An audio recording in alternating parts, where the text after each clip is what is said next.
and to go into agribusiness. I'm going to do that with Pastor Dennis Pastor Evanstrem Mensah. But let's speak the business language for today. Then we go to the Ghana Stock Exchange. Today we've seen a turnaround in terms of the equities performance. We'll see how things fared after close of session on the Ghana Stock Exchange.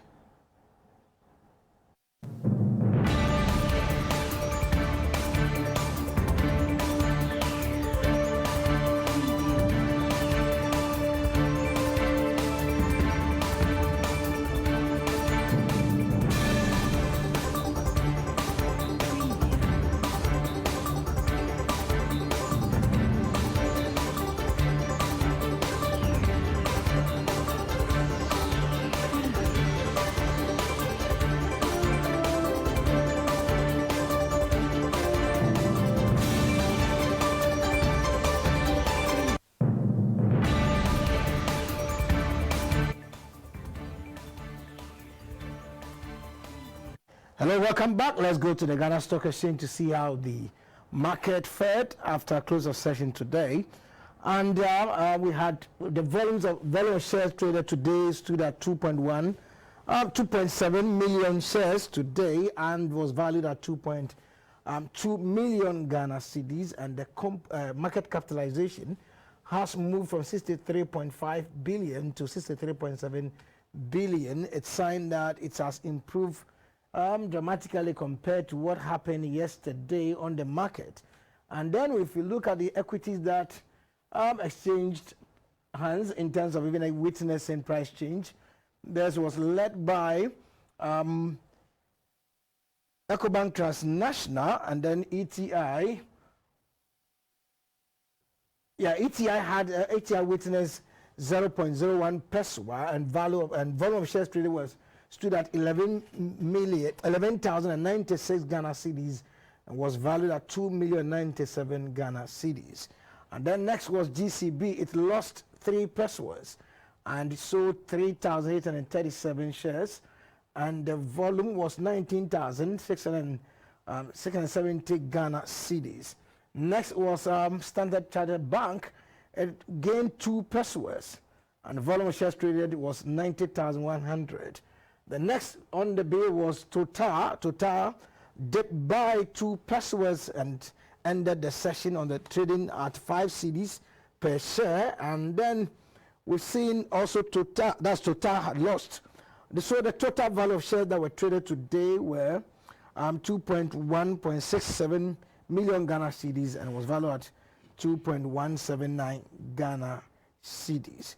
So in all, we've seen about 4 equities witnessing price change. That is, we had 2 increasing and 2 also losing on the day, but this led to the year-to-date change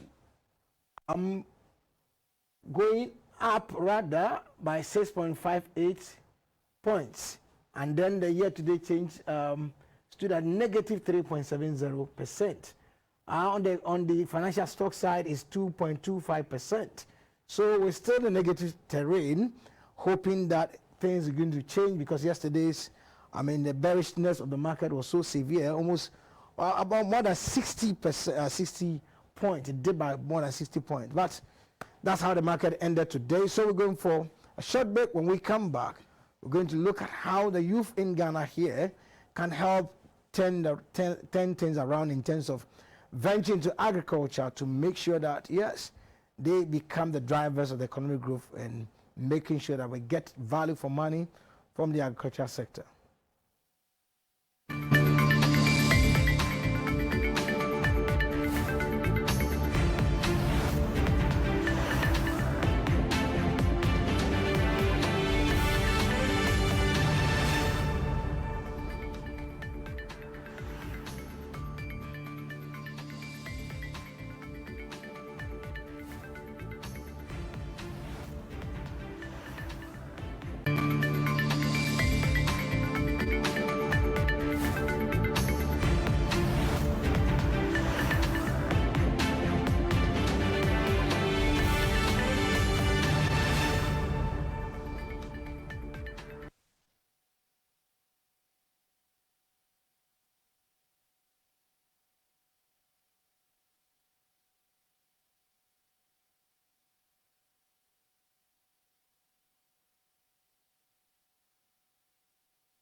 Hello, welcome back to Market Avenue. Evans, you're welcome to Market Avenue. Thank you.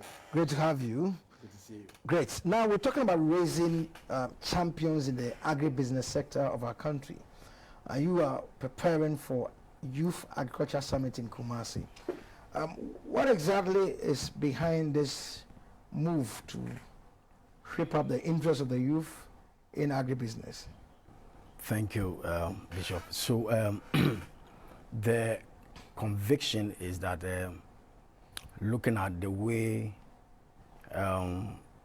food security issues has become a big issue in Ghana, the rest of the world, food crisis coming in, and agriculture being the basic sector of the economy across the world, you know, and also seeing how many of our youth are unemployed, you know, some of them are frustrated, a lot of them after school, they don't really know what they are about, waiting for government jobs in the public sectors and other places.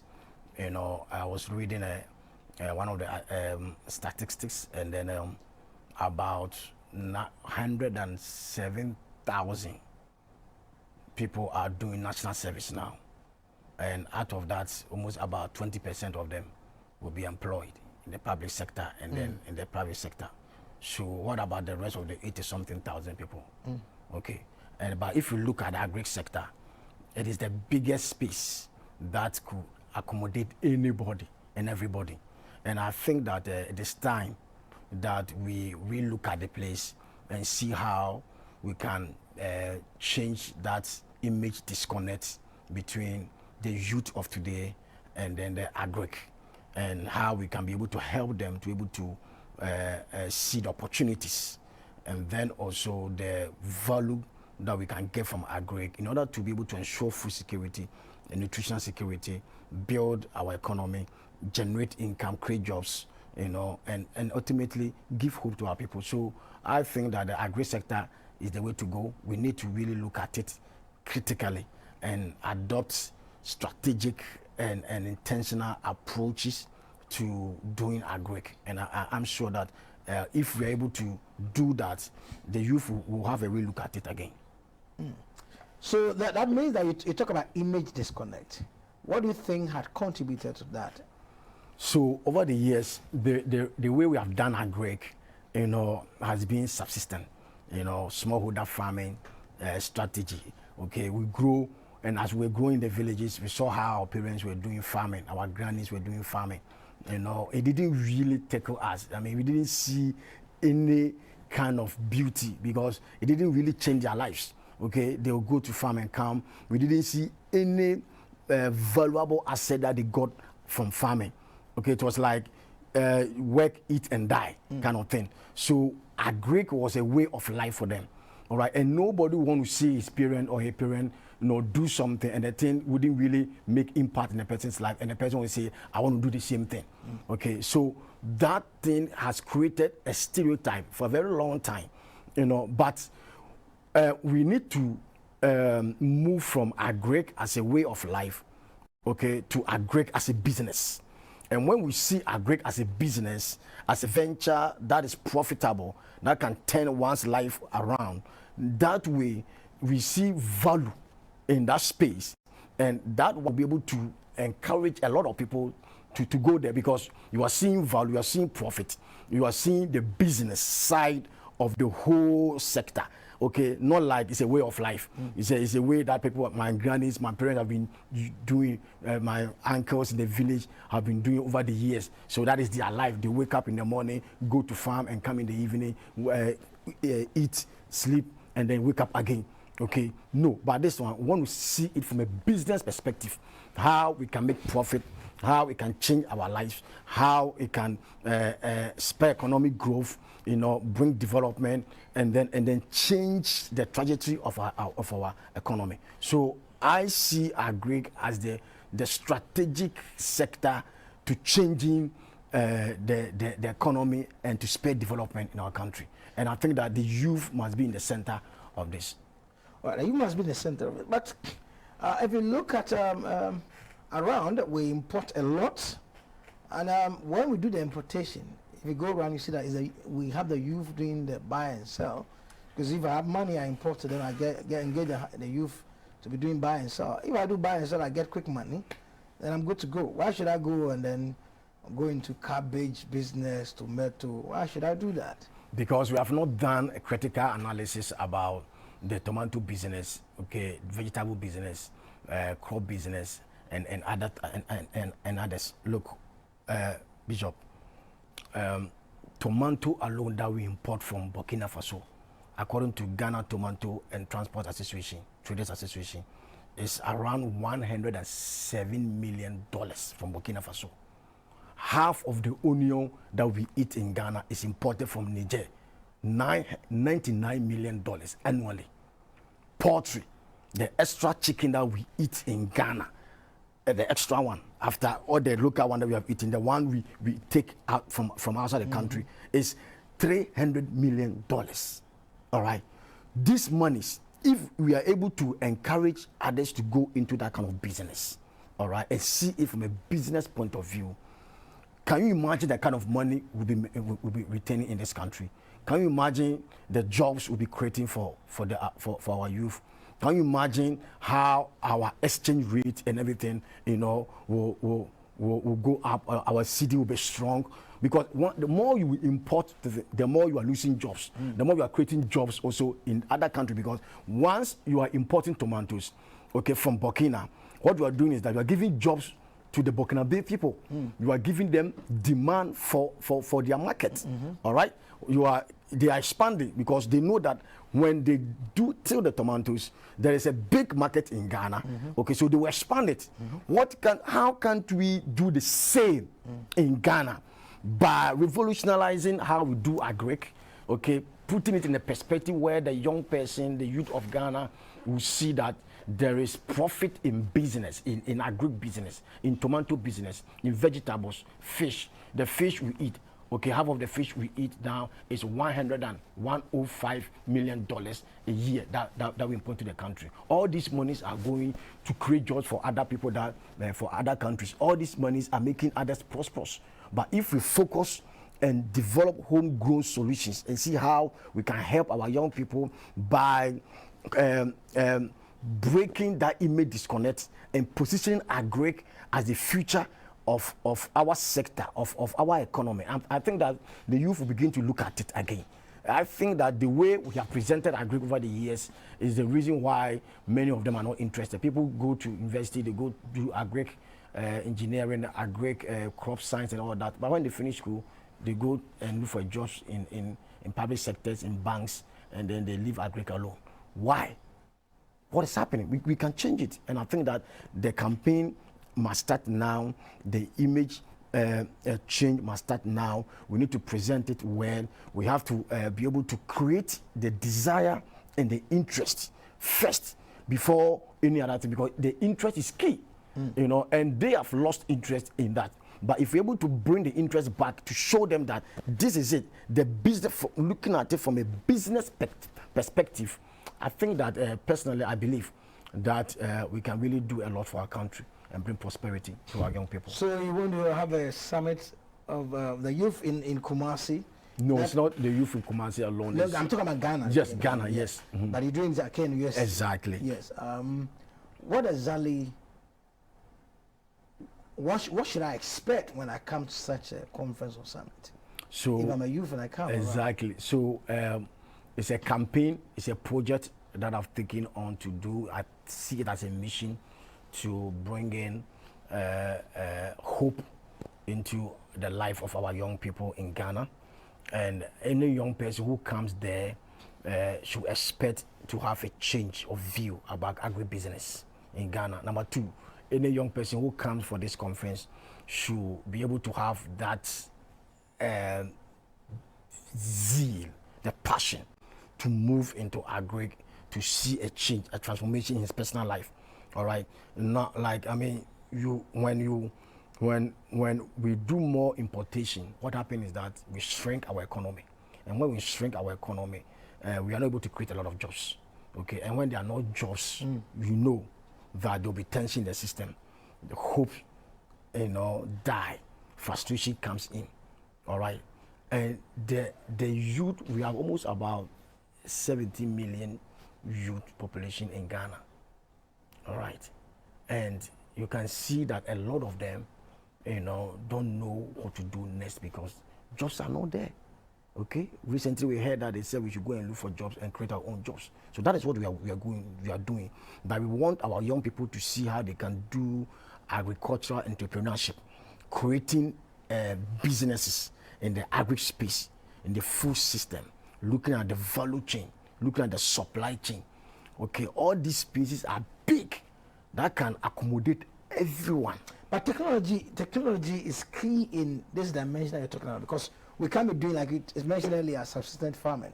So if I come to this conference or summit and I'm in dire need of technology or I have tools to use to scale up production, how do I get access to that? So that it doesn't become talk show. Exactly. So what we are doing is that we after the summit, okay, we are believing to move into what we call transitional stage, where we move the youth from the summit to the actual doing of the farm or the business, whatever business, agribusiness idea you have. We will mentor you, we will help you. We have team on the ground, we have expert on the ground to be able to mentor you and coach you, to becoming exactly what you have dreamed of becoming. Okay, and number two, we are going to do farming that is technologically driven, because the youth of today they have a knack for technology, they have a knack for ICT and all that. And I think that to scale up production or productivity, to make agri attractive and beautiful, and also to connect with the young people of the country, technology should be at the center of it. That is why I believe that data, big data, artificial intelligence, drones and services and all those things, mechanization, all this is as vital, okay, in the agri sector. And we are working on collaborating with stakeholders, okay, in the space to be able to come on board. We are seeking government interventions in that respect. That is why if you look at the bill, we have government agencies coming in to speak to that issue and how we can bring mechanization and do large farms. Somebody who have 20 acres, 30 acres. So it's even a group, cooperative kind of thing on the individual center. Yeah, so it will depend on how many are interested at a time. So if we have about 20 people who are interested in within a certain locality, what we'll do is that in the village or the town, we secure a land, okay, about 20 or 50 acres, and then do what we call block farming for them with a farm manager, an accountant and everything, monitoring them, and then giving them a very all the needed tools to be able to do it and then become self-sufficient over time. Wow, that's interesting. So are you looking at just vegetables, or you are also looking at cash crops at the same time, or any other crop that the individual is interested in, or you have a strategy to make sure, look here, like you mentioned, we import so much tomatoes. I'm going to look at target some of these areas to make sure that we reduce our import in terms of foods. Exactly. Yes, exactly. Even today, I was reading somewhere and I saw that Europe is now thinking of removing an embargo on Malaysia, Indonesia, to import palm nut or palm oil because of the situation in Russia and Ukraine. These countries are about one-third producers of sunflower oil, and because of the crisis, they are not doing. And palm oil has become a big demand, in Europe. That is what we are looking at. Cassava. I do cassava. I have a cassava farm, so I know a little bit about cassava. And cassava is a huge commodity. If we concentrate on cassava, Ghana can make a lot of money, foreign exchange money in Ghana. Okay, we import about 300,000 tons of starch annually, amounting to almost about $200 million. Assuming we are now focusing on starch production, okay, and build businesses, build factories across the country, to take cassava in to process it into starch. Do you know the amount of money we are going to get? Do you know the amount of jobs we are going to create on the value chain? Okay, so there should be an intentional approach to how we do agric. So we can focus on cassava, we can focus on palm nut, on coconut, vegetables, tomatoes, onion, fish, and some strategic commodities. And then we create effective market demand for those products.